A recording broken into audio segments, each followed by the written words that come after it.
So, kali ni kita sambung pembelajaran kita berkenaan dengan scale drawing. Alright, so video kali ini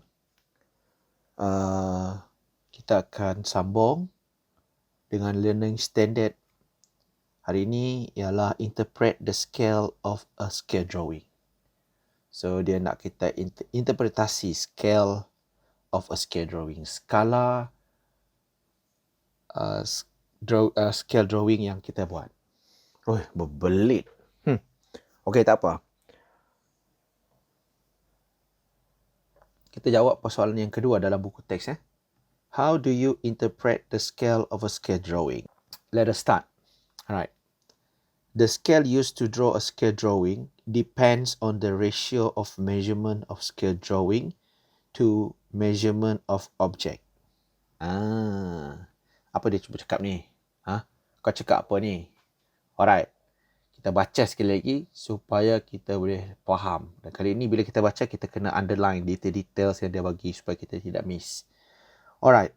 The scale used to draw a scale drawing depends on the ratio of measurement of scale drawing to measurement of object.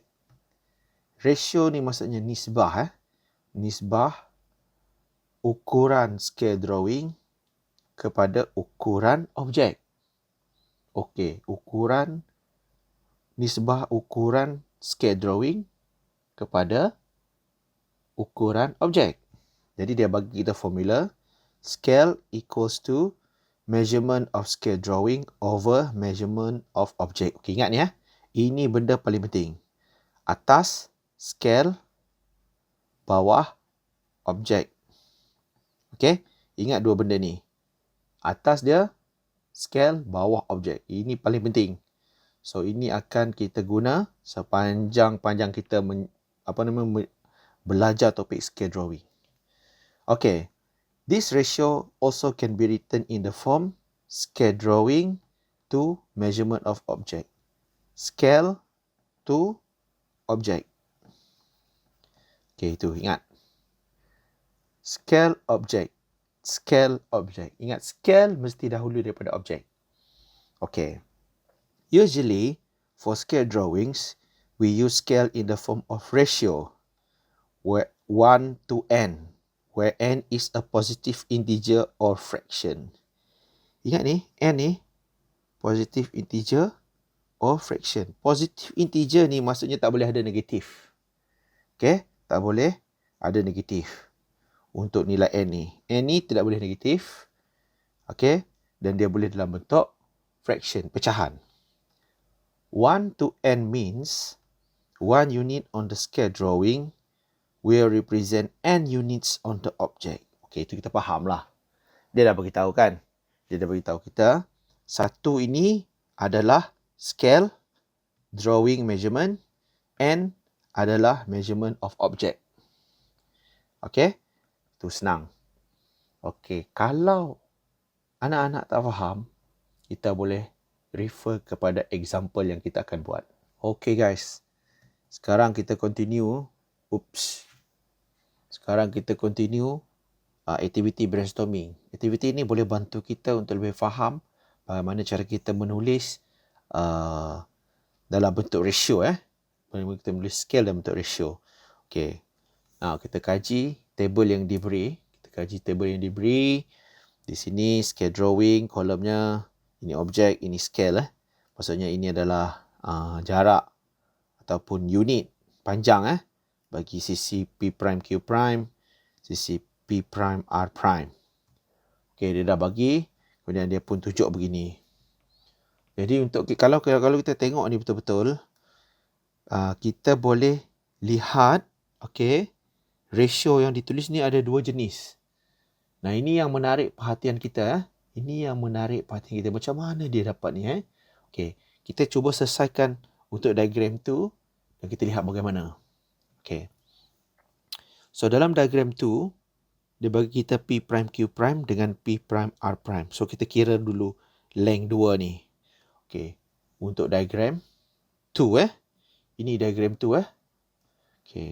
Untuk diagram tu, P prime Q prime berapa kotak? 2, 2, 3, 4, 5, 6, 7, 8. So we have 8 unit of P prime Q prime. Dan kita cari P prime R prime pula. Diagram tu So 1, 2, 3, 4, 5, 6, 7, 8, 9, 10, 11, 12, 13, 14, 15, 16. So kita dapat 16. So we write 16 here. Now, kalau kita perasan PQ, PR, PQ, PR, PQ, PR, PQ, PR, PQ, PR. Sama aja benda tu. Okay, itu adalah objek. Of course lah dia sama. Jadi masalah betul. So yang ini kita kena kira lah dalam diagram nanti. So untuk part itu, cikgu tinggalkan untuk korang buat. Untuk korang explore Cikgu tunjukkan yang diagram tu saja. Dan korang akan boleh faham bagaimana cara kita nak selesaikan yang scale ini. Ini tumpuan utama kita. Alright, so sekarang ratio, dia kata, okay, P prime Q prime. Ingat, apa dulu? Apa dulu ni? Ini adalah scale. Measurement for scale drawing. Di sini, measurement for object. So, PQ, P prime Q prime, 8. Objek, 4. Tulis 4. Yang ini, P prime R prime, 16. Okay. PR, 8. Okay, sekarang, yang ini paling penting. Dia nak kita tulis dalam bentuk 1 kepada N. 1 to N. So, maksudnya sekarang, kita kena jadikan 8 ni 1. Kalau kita nak jadikan 8 ni 1, macam mana?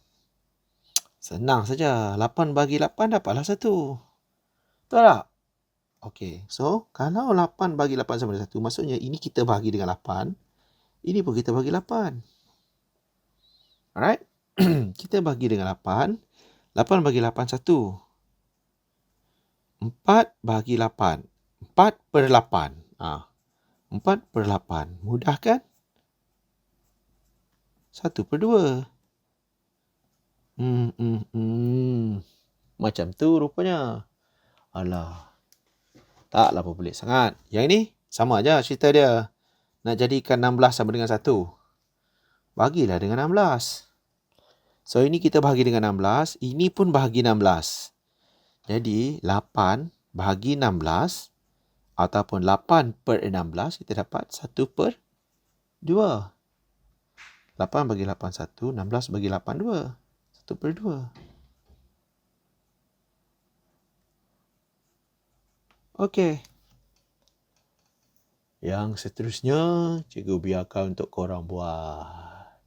Okey? Buat Okey. Untuk pelajaran hari ini, setakat ini saja. Kalau korang ada masalah untuk yang ini, korang boleh tanya dalam ruangan komen nanti. Tanya cikgu macam mana dan sebagainya. Dan seterusnya kita ke part conclusion dia. Alright. Okey.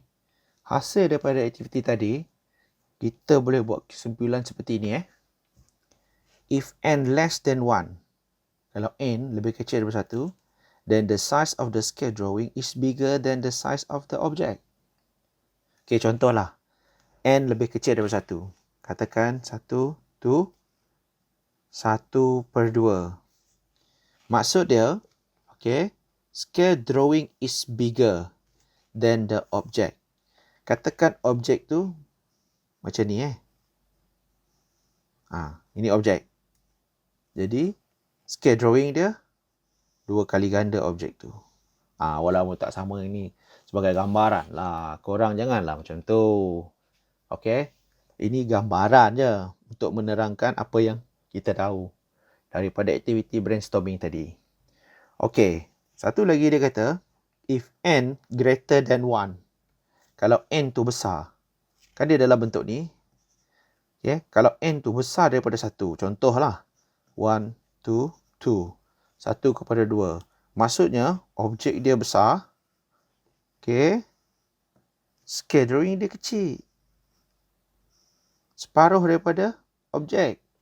Itu maksud dia. Nampak tak? Nampak tak? Itu maksud dia. Okay. Next. If n equals to 1, then the size of the scale drawing is the same. same. Maksudnya, kalau kita jumpa begini, alright, maksudnya saiz dia sama. Saiz dia sama. Okay? So, apa yang kita lihat ni? Ini yang kita lihat. Kalau ni kecil, maksud dia, drawing dia lebih besar daripada objek.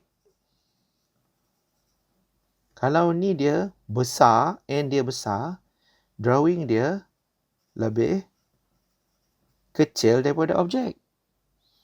Kalau yang ni, and dia sama, saiz dia sama. 3 benda je. Tak banyak. So, anak-anak kena ingat anak-anak, para pelajar yang dikasihi, wah. Jangan lupa ini, kalau kita lihat, kita tengok aja kita tahu bagaimana rupa objek dan dia punya scale drawing. Okey, ambil lah contoh. Kalau saya tulis begini, 1 to 1/3, apa yang korang boleh katakan tentang saiz objek dan image? Kalau dia 1/3, dia lebih kecil daripada 1 kan? So, kalau dia lebih kecil daripada 1, maksudnya scale drawing dia lebih besar. Okay, lebih besar daripada objek. Okay, cikgu ingat, cukuplah untuk kita belajar. Okay, jangan sekali-kali lupa subscribe, like dan share video cikgu ni Sehingga berjumpa lagi. Okay guys, salam sejahtera. Okay, hari ni saya nak review sikit ni mi goreng ni. Mi kami. Okay, mi goreng perisa lada pedas. Pepper flavor fried noodles. Okay, mi segera ni dibuat di Sibu Sarawak. Sibu Sarawak. Tu dia. Okay. So, saya nak buat sikit review pasal mi ni. Okay, untuk pengetahuan ramai, saya bukan disponsor oleh mi kami Okay, dah masak mi kami. Alright, and then I prepare telur goreng. Okay, ini dia. Okay, kita nak testing dulu macam mana rasa mi ni Telur ni, tengok telur ni, telur ni memang sedap lah.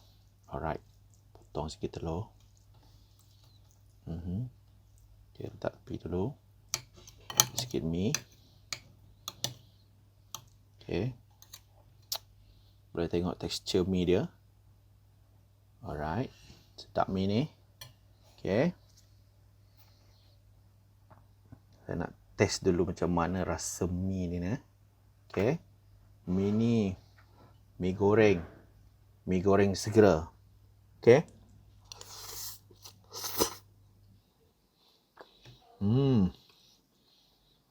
telur lagi.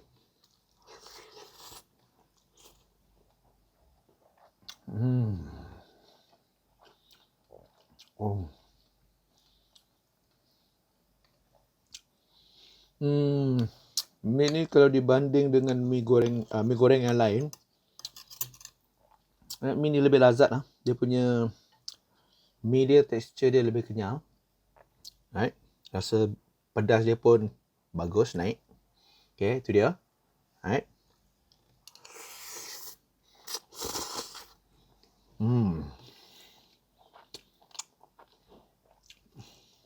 Campur dengan telur ni, memang sedap. Okay, saya teruskan lagi.